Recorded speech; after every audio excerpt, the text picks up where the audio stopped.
So this comes off of a video where I was talking about doing some counter protesting at Planned Parenthood, where I had dropped by to give them my information for volunteering purposes and had been hollered through a bullhorn while I was waiting for them to video verify who I was.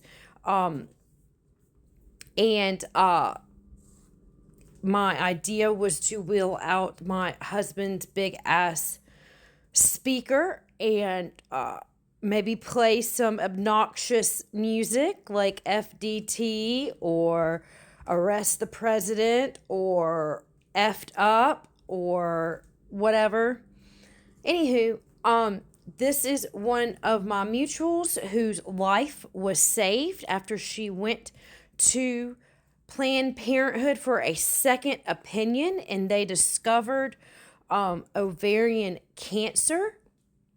And this is the thing that I'm mainly here to say is that yes, we do need to get the message out there that ABs are not the only thing that are being provided by Planned Parenthood, that there are so many other services. And I believe your autocorrect on there is on the fritz that you meant lives, but also rights. They're important for women's rights also. Mine's been on the fritz too ever since this last update. So no worries there. But remember, when we're dealing with people that want to defund Planned Parenthood, these are the same people lowering the age of consent.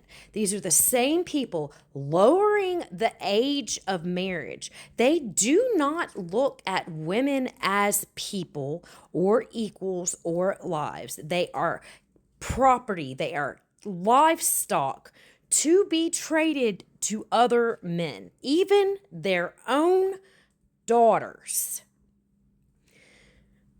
So remember that, in my opinion, to not necessarily waste your time with the people that are stuck in that particular ideology, as much as educating people who do value women's lives, as to the other prophylactic, preventative, and maintenance services that Planned Parenthood does provide.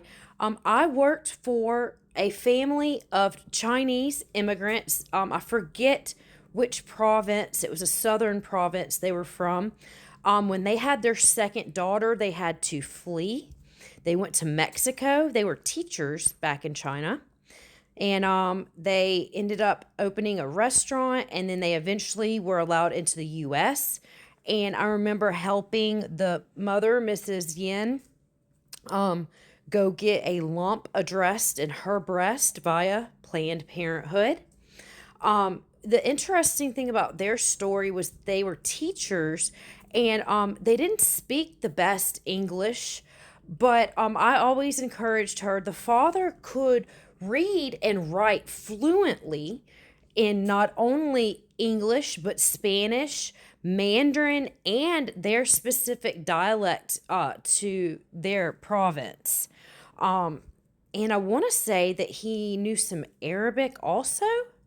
They were amazing people. They were very kind, and I miss them dearly. I go back and see them every time I go back home because they still own a restaurant back in Mississippi. But yes, we need to make sure that we are continuing to educate people on the services that Planned Parenthood provides, because ABs are just a small fraction compared to all of the other wonderful services they provide. But thank you for sharing. I'm so grateful and glad that you were able to get the care that you not only deserved but needed.